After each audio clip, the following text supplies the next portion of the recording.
স্মরণ করতেছি যারা জুলাই যুদ্ধে আহত হয়েছেন, যাদের রক্তের বিনিময়ে, যাদের আত্মত্যাগের বিনিময়ে আমরা একটা নতুন বাংলাদেশের সূচনা করতে পেরেছি। আজকে এই বলিষ্ঠ কণ্ঠে স্বাধীনভাবে এই ফ্যাসিস্টের বিদায়ের মাধ্যমে আমরা এখনো পর্যন্ত নিজের স্বাধীনভাবে আমরা নিজের কথা আত্মত্যাগ কথা বলতে পারতেছি। সেই যারা শহীদ হয়েছেন এবং যারা নিহত হয়েছেন এবং যারা এখনো পর্যন্ত হসপিটালে আছেন, মহান আল্লাহ তাআলা তাদেরকেই এই সুস্থতা কামনা করতেছি। আমি হচ্ছে মোহাম্মদ ইমরান। 18 জুলাই এই আওয়ামী লীগের দায়েরকৃত 5টি মামলায় আমার কোনো নাম ছিল না, যাহারা আমাদের কোনো নাম ছিল না। তো সেই সুবাদে আমি বাসায় ঘুমিয়েছিলাম।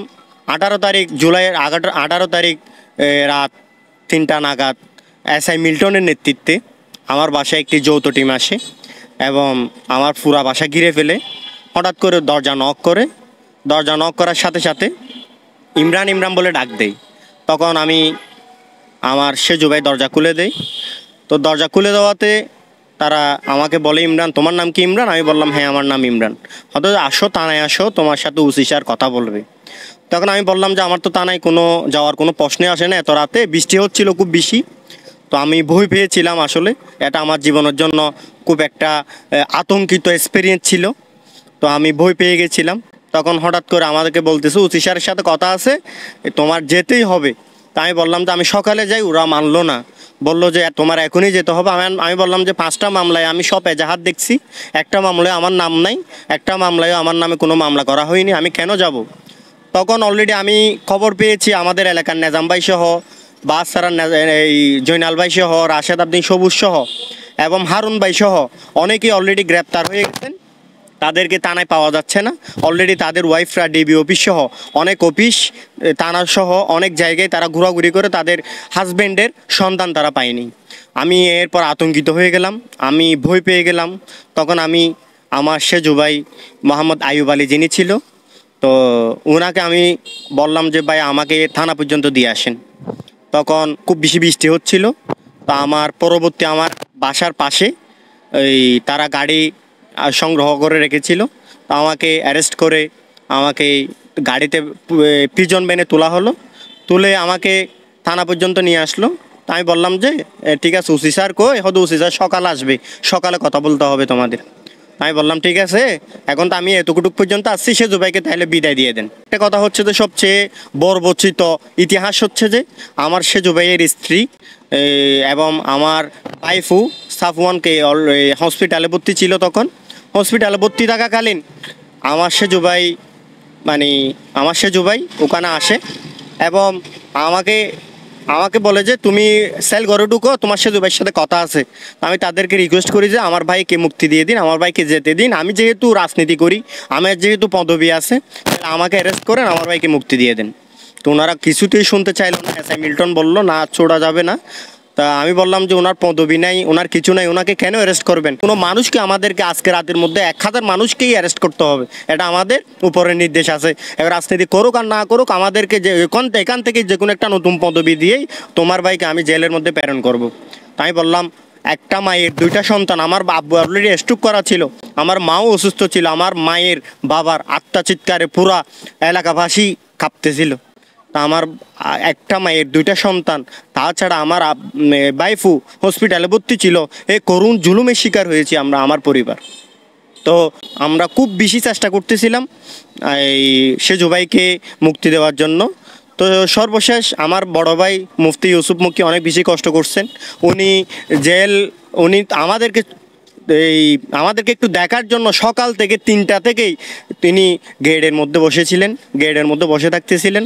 তো ওনাকে কিছুতেই, ওনার হাতে রুটি ছিল এবং বিভিন্ন নাস্তা ছিল, এই নাস্তাগুলো শুধু আমাদেরকে ভিতরে দেওয়া হয় নাই। আমরা সেই রাতে পানি খেয়েছিলাম, এই পানি খেয়ে আমাদের একেবারে কারাগারে প্রেরণ করতে হয়েছে। আমাদের একটু খাবার পর্যন্ত, একটা কেক পর্যন্ত, আমাদেরকে একটা আত্মীয় স্বজন দেখবে একটা কেক পর্যন্ত আমাদেরকেই ভিতরে ঢুকতে দেওয়া হয়নি।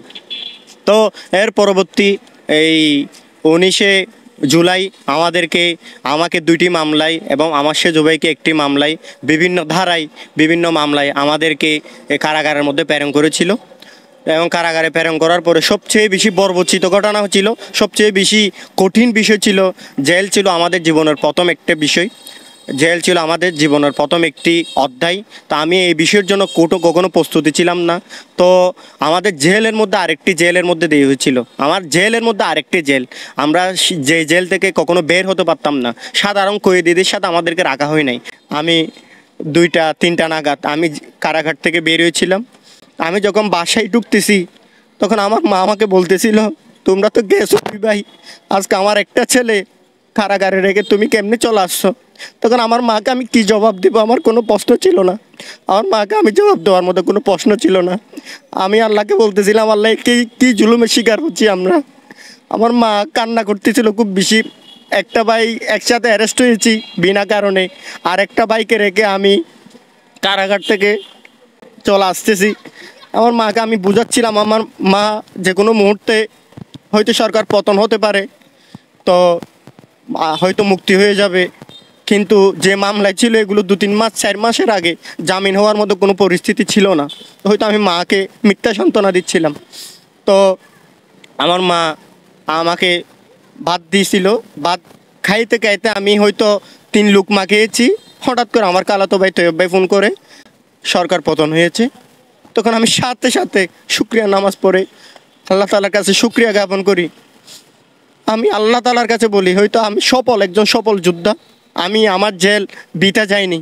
আমার কারাগারের এই 19তম কঠিন দিন যেভাবে পার করেছি, হয়তো আমার কারাগারের দিন কঠিন হলেও আমি এই মানুষের জন্য, এই 16 কোটি 18 কোটি 16 কোটি 17 কোটি মানুষের জন্য আমি আমার আত্মত্যাগ স্বীকার করলাম।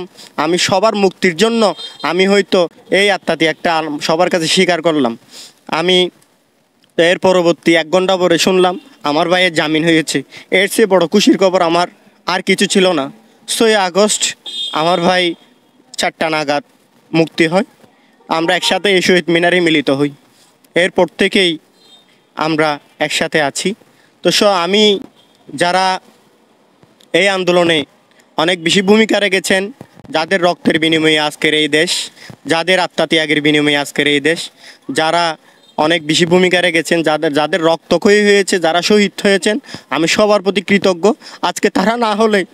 আজকে তারা যদি না হতো, আমি কখনো আজকে জানি না কত বছর পর্যন্ত আমাদের থাকতে হতো। আজকে তাদের আত্মত্যাগের বিনিময়ে, তাদের এই কারণে এই ফ্যাসিস্টের দীর্ঘ 17 বছর এই ফ্যাসিস্টের মসনদ থেকে তাকে বিতাড়িত করে আজকের এই বাংলাদেশের নতুন সূচনা করেছেন। আমি তাদের প্রতি আজীবন, আমার পরিবার এবং আমি আজীবনের প্রতি কৃতজ্ঞ থাকব।